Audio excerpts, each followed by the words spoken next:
చడి చప్పుడు కాకుండా ఆయిల్ దోచేస్తున్నారు. హైదరాబాద్ లో మాటు వేసిన చమురు మాఫియా ₹1 కోటి పైగా డీజిల్ దోచేసింది. బీపీసీఎల్, ఐఓసీఎల్ కంపెనీలకు కొంతకాలంగా డీజిల్ సరఫరా తగ్గుతోంది.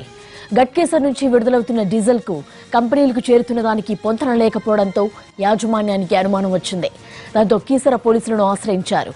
పక్కా ప్లాన్తో 3 నెలలుగా డీజిల్ ని పీల్చేస్తున్న అంతర్రాష్ట్ర డీజిల్ చోరీ ముఠా బాగోతాన్ని రాచకొండ పోలీసులు బయటపెట్టారు. ముంబై కేంద్రంగా నడుస్తున్న ఈ ఆయిల్ మాఫియాను పట్టుకున్న తర్వాత కొత్త విషయాలు వెలుగులోకి వస్తున్నాయి. లక్షల రూపాయలను పెట్టుబడి పెట్టిన ఆయిల్ మాఫియా ఏకంగా పర్మనెంట్ షెల్టర్స్ ను ఏర్పాటు చేసి మరీ ఆయిల్ దోచేస్తోంది. ఈ డీజిల్ ని ప్రభుత్వ ప్రాజెక్టులకు నిర్మిస్తున్న కాంట్రాక్టర్లకు అమ్మినట్లుగా విచారణలో బయటపడింది.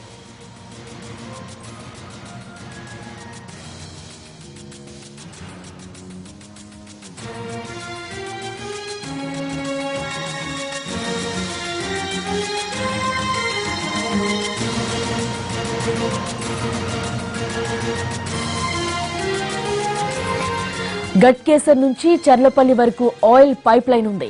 ఇందులో 17 కిలోమీటర్ల దూరం అండర్ గ్రౌండ్ లోనే పైప్ లైన్ ఉంది. భూగర్భంలో పైప్ లైన్ ఉన్నట్లుగా పెద్దగా ఎవరికి కూడా తెలియదు.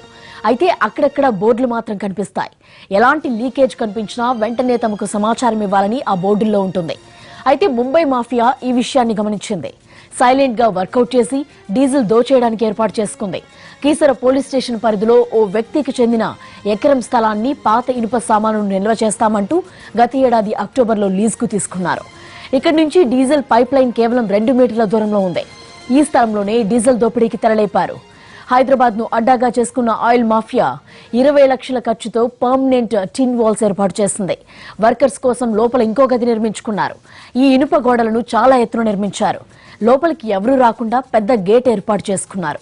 సెప్టెంబర్ నుంచి ఇక్కడ పని మొదలుపెట్టి డిసెంబర్ మొదటి వారంలోగా పూర్తి చేశారు. టన్నెల్ తవ్వేందుకు 2 రోజులు తీసుకుని తర్వాత పైప్ లైన్ కన్నం వేసేందుకు 4 రోజులు తీసుకున్నారు. పైప్ లైన్ కు మోటార్ బిగించి డీజిల్ ను అందినంత గుంజేశారు.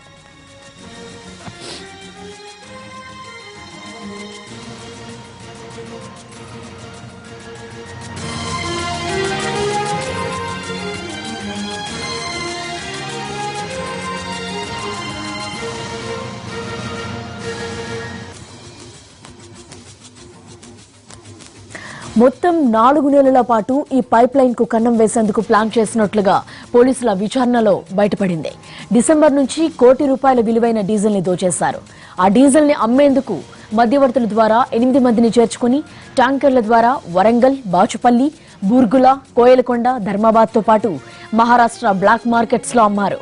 వచ్చిన డబ్బును వాటాలుగా పంచుకున్నారు. దీనిపై మరిన్ని వివరాలు డీజిల్ మాఫియా అడ్డా నుంచి మా కరెస్పాండెంట్ రమేష్ వైట్ల పూర్తి వివరాలు అందిస్తారు. ఆయిల్ మాఫియా హైదరాబాద్ని అడ్డా చేసుకుంది. ముంబై కేంద్రంగా పనిచేస్తున్న ఆయిల్ మాఫియా ఏకంగా హైదరాబాద్లో మకాం వేసింది. మొత్తం 12 మంది సభ్యుల గల ఈ ఆయిల్ ముఠ ఏకంగా అటు ప్రధాన గోదాం ఆయిల్ డిపో నుంచి రిఫైనరీకి వస్తున్న పైప్ లైన్ని పగలగొట్టి అక్కడి నుంచి అక్రమంగా 1,40,000 లీటర్లని చోరీ చేసింది. వారం రోజుల్లో ఈ 1,40,000 లీటర్లని ఈ విధంగా కొల్లగొట్టిన గ్యాంగ్ని అటు పోలీసులు అరెస్ట్ చేశారు. అయితే ప్రధానంగా ఎవరికి అనుమానం రాకుండా ఇప్పుడు మనం ఉన్న ఈ లొకేషన్లోనే వాళ్ళు ఈ పని చేసినట్లుగా పోలీసు అధికారులు చెప్తున్నారు. ఏదైతే గట్కేసర్ నుంచి ఇటు చెల్లపల్లి వరకు మొత్తం 17 కిలోమీటర్ల వరకు పైప్ లైన్ ఉంది. ఈ పైప్ లైన్ మొత్తంలో కూడా ఇది రోడ్డుకు పక్కగా ఆనుకొని పైప్ లైన్ వెళ్తుంటుంది. అయితే ఈ ఆయిల్ ముఠ ఏదైతే ఆయిల్ మాఫియా అని చెప్పబడుతుందో ఈ ఆయిల్ మాఫియా ఈ 17 కిలోమీటర్లను టార్గెట్ చేసుకుని ఏ విధంగా అయితే తాము ఎక్కడైతే ఈజీగా ఈ ఆయిల్ని కొల్లగొట్టచ్చో అని తెలుసుకున్న ఈ మాఫియా ఏకంగా రోడ్డు పక్కనే ఏదైతే రోడ్డుకు పైప్ లైన్ వెళ్తున్నా దాని పక్కనే రోడ్డు ఉంది. ఆ రోడ్డు పక్కన కూడా చిన్న ఒక స్థలాన్ని దాదాపుగా 1 ఎకరం స్థలాన్ని ఏడాది పాటుకు లీజు తీసుకుంది. లీడ్ తీసుకున్న తర్వాత ఇక్కడ ఒక టన్నెల్ నిర్మించడం జరిగింది. ఇప్పుడు మనం నిలబడ్డాం ఇదే ప్లేస్లో ఒక టన్నెల్ను నిర్మించి ఈ టన్నెల్ ద్వారా ఏదైతే మెయిన్ పైప్ లైన్ ఏదైతే డీజిల్ కావచ్చు లేకుంటే పెట్రోల్ కావచ్చు వెళ్ళే మెయిన్ పైప్ లైన్ ఇదైతే రేకులకు అవతల సైడ్ ఉంటుంది. దీని పక్క నుంచే 2 మీటర్ల వరకు పొడవుతోటి ఒక టన్నెల్ నిర్మించి ఆ టన్నెల్ ద్వారా మొత్తంగా పైప్ లైన్కు క్లిప్పింగ్స్ బిగించి మొత్తానికి డీజిల్ని కూడా వీళ్ళు తీసుకోవడం జరిగింది. అయితే దీంట్లో ప్రధానంగా చూసినట్లయితే ఈ ఆయిల్ మాఫియా మొత్తంగా పర్ఫెక్ట్గా ఎక్కడ కూడా ఇలాంటి లోపాలు లేకుండా ఎక్కడిగా సాంకేతిక పరిజ్ఞానాన్ని ఉపయోగించి వీళ్ళు దీన్ని చోరీ చేసినట్లుగా అధికారులు చెప్తున్నారు. అయితే ఇప్పుడు చూసినట్లయితే ఇక్కడ వారం రోజుల్లో ఏదైతే సెప్టెంబర్ మాసంలో ఈ ల్యాండ్ లీజ్ తీసుకున్న తర్వాత ఇక్కడ ఈ పైప్ లైన్ నుంచి దీన్ని పూర్తిగా ఆయిల్ని కొల్లగొట్టే వరకు కేవలం 1 మంత్లో ఈ పూర్తిగా పర్మనెంట్ స్ట్రక్చర్ని ఏదైతే ఈ షెడ్డుని నిర్మించడం జరిగింది. ఈ షెడ్ మొత్తం చూసినట్లయితే 1 మంత్లో నిర్మించి దీనికోసం 15 లక్షల రూపాయలని ఇటు ఆయిల్ మాఫియా ఖర్చు పెట్టి దీనికోసం పూర్తిగా అత్యంత కట్టుదిట్టంగా అత్యంత పర్ఫెక్ట్గా దీన్ని పూర్తిగా ఈ షెడ్ నిర్మించారు. నిర్మించిన షెడ్లోనే డిసెంబర్ 15 నుంచి డిసెంబర్ 21 వరకు మొత్తంగా వారం రోజుల పరిధిలోనే దాదాపుగా 1,30,000 లీటర్ల ఆయిల్ని వీళ్ళు మొత్తం కొల్లగొట్టడం జరిగింది. అయితే ఈ కొల్లగొట్టిన ఆయిల్ని తీసుకువెళ్ళి ఇటు తెలంగాణ ప్రాంతంలో జరుగుతున్న ప్రాజెక్టుల వద్ద ఉన్న ఏదైతే కాంట్రాక్టర్లకు వీళ్ళు విక్రయించినట్టుగా ప్రస్తుతానికి పోలీసు అధికారులు గుర్తించడం జరిగింది. దీంట్లో ప్రధానంగా ఆయిల్ ఈ తీలు తాము కొల్లగొట్టిన 1,00,000 పైసలకు ఆయిల్ని తీసుకువెళ్ళి ప్రధానంగా ప్రాజెక్టుల వద్ద ఉన్న కాంట్రాక్టర్లకు విక్రయించారు. దాని ద్వారా కోట్ల రూపాయలు వీళ్ళు సంపాదించడం జరిగింది. అయితే చూసినట్లయితే ప్రతిసారి ఆయిల్ సంబంధించి ఇక్కడ మనం చూడవచ్చు ఇప్పటికి కూడా ఈ ప్రాంతంలో ఇంకా ఆయిల్ సంబంధించిన సీసాలు కూడా ఉండడం జరిగింది. కొన్ని షాంపిల్ సీసాలు కూడా ఇక్కడ పెట్టుకోవడం జరిగింది.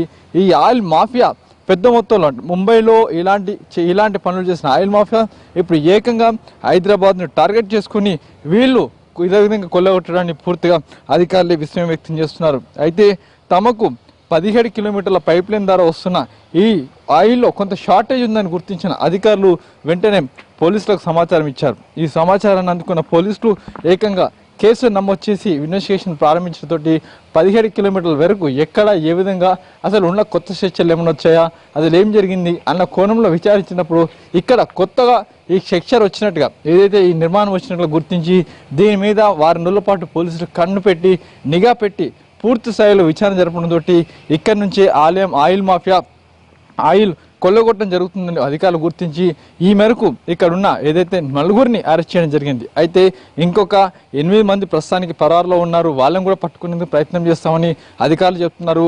ముంబైకి చెందిన ఈ మాఫియా గత కొంతకాలంగా సెప్టెంబర్ మాసం నుంచి ఇటు హైదరాబాద్లో మకాం వేసి పైప్ లైన్ కన్నం వేసి ఈ విధంగా మొత్తం ఆయిల్ని కొల్లగొట్టినట్టుగా చెప్తున్నారు. అయితే కొల్లగొట్టిన ఆయిల్ మొత్తాన్ని కూడా అటు తీసుకువెళ్ళి ప్రాజెక్టుల వద్ద ఉన్న కాంట్రాక్టర్లకు విక్రయించినట్టుగా చెప్తున్నారు. చీప్గా ఆయిల్ రావడంతో కాంట్రాక్టర్లు కూడా ఈ ఆయిల్ని తీసుకున్నట్టుగా చెప్తున్నారు. అయితే ఏకంగా ఈ ఆయిల్ని తరలించేందుకు ముంబై నుంచి ట్యాంకర్స్ కూడా తెప్పించుకున్నారు. ఆ ట్యాంకర్స్ ద్వారానే వీళ్ళు ఆయిల్ని తీసుకెళ్లి అటు భూపాల్పల్లి, ధర్మాబాదు, బాచ్పల్లి తదితర ప్రాంతాల్లో వీళ్ళు ఆయిల్ని విక్రయించినట్ల ప్రస్తుతానికి అధికారుల విషయాల్లో బయటపడింది. అయితే మిగతా 8 మంది ఇంకా దొరకాల్సింది.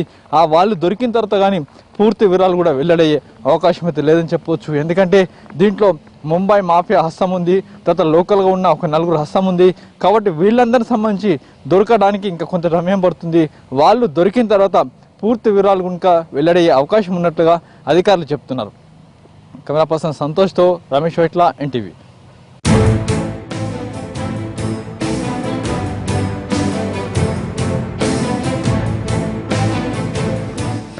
గట్కేసర్ టు చర్లపల్లి 17 కిలోమీటర్లు. మొత్తం ఇండస్ట్రియల్ ఏరియా. చిన్న పెద్ద ఫ్యాక్టరీలు అనేకం ఇక్కడున్నాయి. ఈ రోడ్డు మొత్తం నిర్మానుష్యంగానే ఉంటుంది. ఆయిల్ మాఫియా చేసే పనిలో చిన్న పొరపాటు జరిగినా సగం హైదరాబాద్కు ముప్పు ఉండేది. ఎందుకంటే ఎక్కడ డీజిల్ పైప్ లైన్ కన్నం వేసే సమయంలో ఏమాత్రం తేడా వచ్చినా 2 ఆయిల్ రిఫైనరీలతో పాటు ఆయిల్ స్టాక్ పాయింట్స్, గోదాంలో మంటలు చిక్కుకొని పోయేవి. దీంతో పెద్ద మొత్తంలో ఆస్తి నష్టం, ప్రాణ నష్టం వాటిల్లేదని పోలీసులు అంటున్నారు.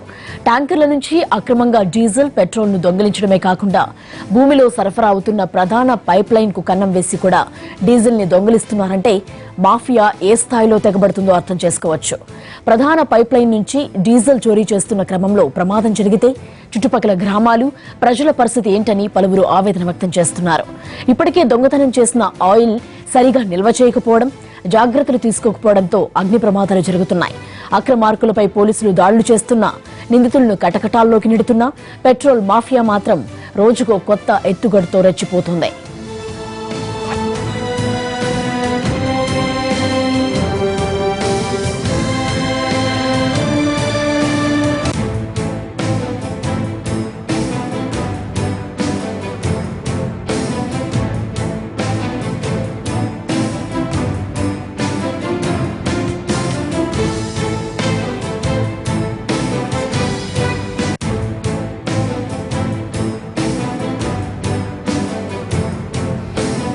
ఈ ఆయిల్ మాఫియాను పట్టుకోవడానికి పోలీసులు కూడా 15 రోజుల పాటు డెకాయ్ ఆపరేషన్ చేశారు. 17 కిలోమీటర్ల పరిధిలో పోలీసులు మారువేషాల్లో తిరిగారు. ఏ చిన్న క్లూ కనపడినా దాన్ని అనుసరించారు. ఆయిల్ కంపెనీలకు వారం రోజుల్లోనే వచ్చిన డీజిల్ షార్టేజ్ కు కారణమేమిటో పరిశోధించడానికి నానా తిప్పలు పడ్డారు. ఇప్పటికే ఈ ముఠాకు సంబంధించిన 4గురిని అరెస్ట్ చేశామని, మరో 8 మంది పరారీలో ఉన్నారని, వారిని కూడా పట్టుకుంటామని పోలీసులు చెబుతున్నారు. ముంబై మాఫియా హైదరాబాద్ పైన కన్నేసిందంటున్న రాచకొండ సిపి మహేష్ భగవత్ తో మా కరెస్పాండెంట్ ఫేస్ టు ఫేస్.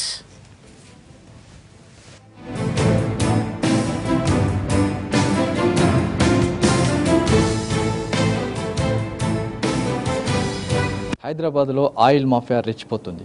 ఈ మాఫియా చేస్తున్న ఆగడాలు నానాటికి పెరిగిపోతున్నాయి. గతంలో ట్యాంకర్స్ నుండి ఆయిల్ని కాజేసిన మాఫియా ఇప్పుడు ఏకంగా పైప్ లైన్ కాజేసి పైప్ లైన్ నుంచి కొట్టేసి ఆయిల్ను కొట్టేస్తున్నారు. దీనిలో ప్రధానంగా హైదరాబాద్ సంబంధించిన ఏదైతే ఆయిల్ డిపో నుంచి ఏదైతే రిఫైనరీకి వెళ్తున్న ఈ గ్యాంగ్ని పట్టుకోవడంతో పూర్తిగా రాచకొండ పోలీసులు ఒక పెద్ద ప్రమాదాన్ని తప్పించారని చెప్పొచ్చు. ప్రస్తుతానికి రాచకొండ సిపి మాతో ఉన్నారు. సార్ చెప్పండి, ఈ ఆయిల్ మాఫియా సంబంధించి ప్రధాని నేను ఒక గ్యాంగ్ పట్టుకోవడం జరిగింది, దానికి సంబంధించి పూర్తి వివరాలండి. ఈ మధ్యకాలంలో మా కిస్రా పోలీస్ స్టేషన్స్లో ఐఓసి తర్వాత బీపీసీ వాళ్ళ సిబ్బంది వచ్చి వాళ్ళకి దాదాపు 1,30,000 కిలోలీటర్ డీజిల్ అది ఎవరైనా పిల్పరేజ్ చేశారు, థెఫ్ట్ చేశారు అని చెప్పిన తర్వాత ఇమీడియట్లీ ఎఫ్ఐఆర్ కట్టి అక్కడ ఇన్వెస్టిగేషన్ మొదలుపెట్టాం. ఫిజికల్గా అది అండర్ గ్రౌండ్ పైప్ లైన్ అని పైన ఏం కనపడట్లేదు. తర్వాత మళ్ళా బిట్ బై బిట్ అది ఎవరైనా లోపల భూమి అండర్ గ్రౌండ్లో ఏమైనా చేస్తున్నారా అనుమానంతో ఒక ఐసోలేటెడ్ షెడ్ని మనము జీరోయింగ్ చేసి అక్కడ తనిఖీ చేసిన తర్వాత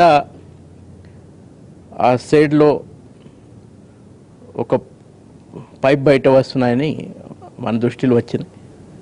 సో ఇమ్మీడియట్లీ సైంటిఫిక్ ఇన్వెస్టిగేషన్ చేస్తూ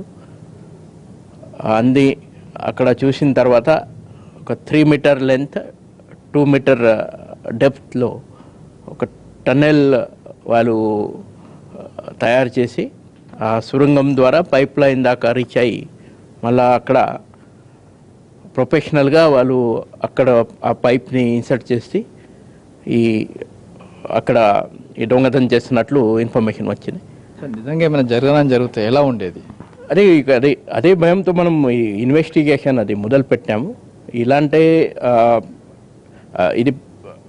ఇలాంటి మళ్ళా అక్కడ ఏమైనా యాక్సిడెంట్ అయితే అప్పుడు కష్టం ఉంటుంది. మాత్రం ఈ ఐఓసి తర్వాత బీపీసీ కంపెనీ కూడా యాజమాన్యంతో మాట్లాడితే వాళ్ళకు కూడా ఇంటర్నల్ విజిలెన్స్ ఉంటుంది. వాళ్ళ దగ్గర కంట్రోల్ రూమ్ నుంచి ఈ పైప్ లైన్లో ఏం వాళ్ళకి సప్లై అవుతున్నాయి అది వాళ్ళు మానిటర్ చేస్తారు. ఎక్కడైనా ప్రెషర్ అది ఏ ప్రెషర్తో డీజిల్ రావాలా ఆ ప్రెషర్ అది తగ్గినాయని ఇమీడియట్లీ వాళ్ళకి తెలిసిపోతుంది. అది ఇంకా కొన్ని ప్రికాషన్స్ వాళ్ళు తీసుకోవాలా, జాగ్రత్త ముందు వాళ్ళు తీసుకోవాలని దానికి సంబంధి వాళ్ళతో మన డిస్కషన్ చేస్తున్నాం. పైప్ లైన్ ద్వారా చోరీ చేసిన డీజిల్ని వీళ్ళంతా తీసుకెళ్ళి ఎక్కడ మరి ఓపెన్గా అమ్మితే ఎక్కడ కొనుగోలు చేయరు కదంటే, ఇక్కడ లుక్టోగా అమ్మాల్సి వస్తుంది. ఎక్కడ అమ్ముంటారు? ఇప్పుడు వాళ్ళు చెప్పిన సమాచారం ప్రకారంగా ధర్మాబాద్, అది మహారాష్ట్ర, మన బాసరా బార్డర్ అది. తర్వాత ఇక్కడ వరంగల్లో, తర్వాత బాచ్పల్లి, కొన్ని ప్లేసెస్లో అది అమ్మేశారు. బహుశా అది వాళ్ళకి ఏముంది ఆల్రెడీ గతంలో కూడా బాంబేలో అన్ని వాళ్ళు చేసినా కాబట్టి ముందు నుంచి వాళ్ళకి బాయర్స్ కూడా కొన్ని ఫిక్స్ ఉండొచ్చు. ఇప్పుడు నిన్ననే అది కేసు డిటెక్ట్ అయింది కాబట్టి ఫర్దర్ ఇన్వెస్టిగేషన్ వాళ్ళని పోలీస్ కస్టడీ తీసుకొని ఇంకా ఈ ర్యాకెట్లో ఇంకా ఎవరెవరు ఉన్నారు ఈ 12 పేరు తప్ప వాళ్ళకి సంబంధి పక్కా మనం ఇన్వెస్టిగేషన్ చేస్తాం.